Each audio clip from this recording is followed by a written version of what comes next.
Innal hamdalillah nahmaduhu wa nasta'inuhu wa nastaghfiruh wa na'udzu billahi min shururi anfusina wa min sayyiati a'malina. May yahdihillahu fala mudilla lahu wa may yudlil fala hadiyalah. Asyhadu an la ilaha illallah wahdahu la syarikalah wa asyhadu anna Muhammadan abduhu wa rasuluh. Allahumma shalli wa sallim wa barik ala Muhammadin wa ala alihi wa sahbihi wa man tabi'ahum bi ihsan ila yaumiddin. Qala Allah Ta'ala, a'udzu billahi minasyaitonir rajim. Ya ayyuhalladzina amanu taqullaha haqqa tuqatih wa la tamutunna illa wa antum muslimun. Ya ayyuhan nasu taqu rabbakumul ladzi khalaqakum min nafsin wahidah wa khalaqa minha zawjaha wa basa minhuma rijalan katsiran wa nisaa'a wattaqullaha alladzi tasaaluna bihi wal arham. Innallaha kana 'alaikum raqiba. Ya ayyuhalladzina amanu taqullaha wa qulu qawlan sadida yuslih lakum a'malakum wa yaghfir lakum dzunubakum wa may yuti'illahu rasulahu faqad faza fawzan azima. Amma ba'du fa in asqal hadis kitabullah wa hadi hadi Muhammadin sallallahu alaihi wasallam wa syarrul umuri muhdatsatuha wa kullu muhdatsatin bid'ah wa kullu bid'atin dhalalah wa kullu dhalalatin finnar. Alhamdulillah, para sahabat Al-Qur'an yang terkasih, marilah kita bersyukur kepada Allah atas nikmat iman, nikmat Islam, nikmat ihsan, nikmat kesempatan dan kesehatan, dan banyak lagi nikmat lain yang tak terhingga banyaknya. Alhamdulillah pagi ini kita diberi kesempatan dan kesehatan sehingga kita dapat hadir di rumah Al-Sani. Sebagaimana biasa setiap pada subuh kita membahas satu ayat demi satu ayat. Pagi ini kita di bawah bimbingan Buya Rizal membahas surah At-Taubah ayat 46. Didampingi oleh Ibu Helmi Yeti dari Bengkulu. Kemudian setelah didiskusikan bersama Pak Adrif. Dan sudah kita bahas bersama, kita dengarkan, dan nanti kita dengarkan pembacaan tadabbur ayat ini. A'udzu billahi minasyaitonir rajim. Walau aradul khuruja la'addul la'addu lahu uddatan walakin karihallahu bi'asahum fasabbatahum wakilal hudu ma'al qaidin. Sadaqallahul azim. Jika mereka mau berangkat, tentulah mereka menyiapkan persiapan untuk keberangkatan itu.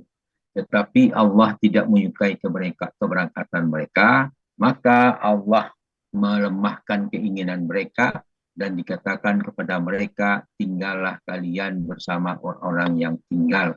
At-Taubah ayat 46. Walau aradul huruj, ya, jika ingin berangkat. Ini kalimat syarat yang mustahil, pakai lau.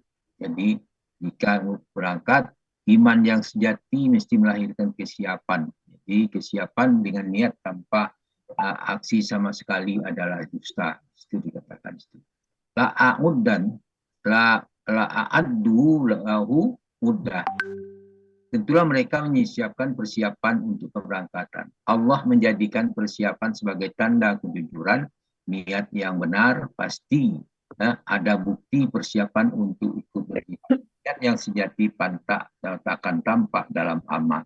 Dalam surah Al-Anfal ayat 60 Allah berfirman, wa'iddu lahum ma stata'tum min quwwatin wa min ribatil khaili turhibuna bihi aduwallahi wa aduwakum wa akharina min dunihim la ta'lamunahumullahu ya'lamuhum wa ma tunfiqu min syai'in fi sabilillahi yuwaffa ilaikum wa antum la tuzlamun. Dan siapkanlah untukmu menghadapi kekuatan apa saja yang kamu sanggupi. Dari kuda-kuda yang kamu tambat untuk berperang, dengan persiapan itu, kamu akan mengentarkan musuh Allah dan musuhmu. Dan orang-orang selain mereka yang tidak kamu mengetahuinya. Sedang Allah mengetahuinya, dan apa yang kamu nafkahkan dari jalan Allah, niscaya akan dibalasi dengan cukup kepadamu dan kamu tidak akan dianiaya atau dirugikan. Al-Anfal 60. Walakinna karihal warangkani Allahun walakinna karihal mubtir abi'asahum Tetapi jika mereka tidak menyukai keberangkatan mereka, Allah tidak menyukai keberangkatan mereka.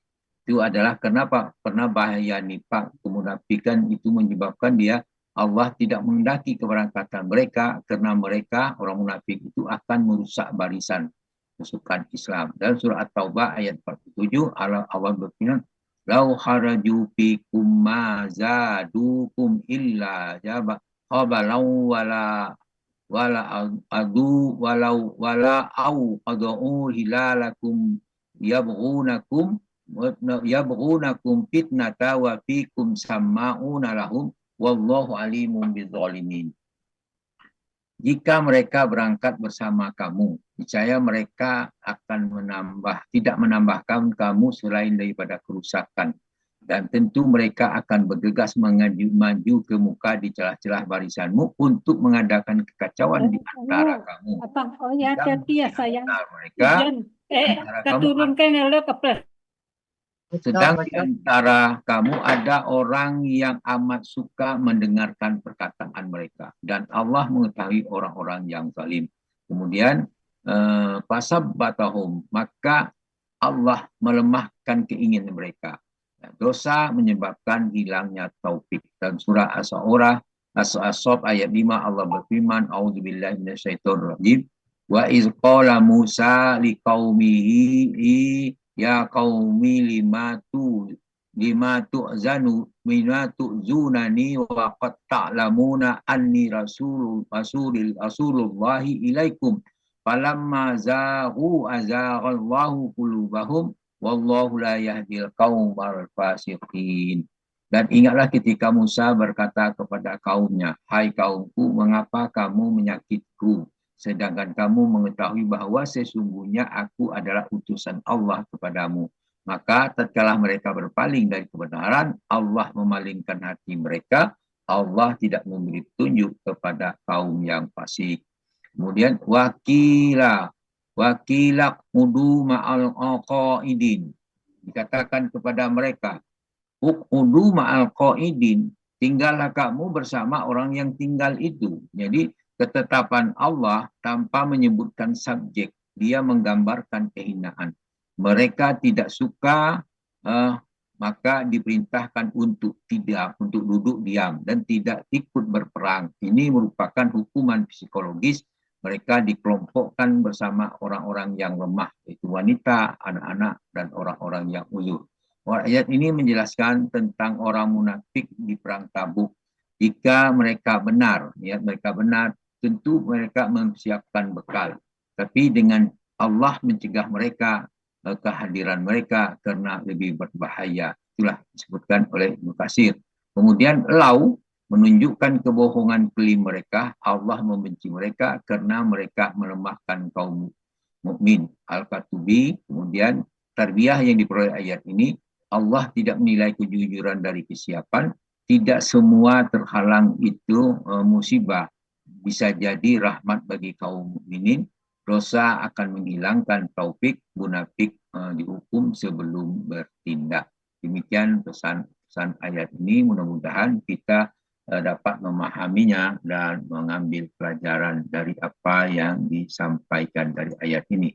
Namun demikian apa yang saya sampaikan ini tidak terlepas dari kekeliruan. Oleh karena itu mohon dimaafkan karena keterbatasan ada pada kami. Dan kepada Allah kami minta ampun dengan ucapan subhanallah hamdika asyhadu alla ilaha illa anta astaghfiruka wa atubu ilaik. Assalamualaikum warahmatullahi wabarakatuh. Waalaikumsalam warahmatullahi wabarakatuh. Terima kasih.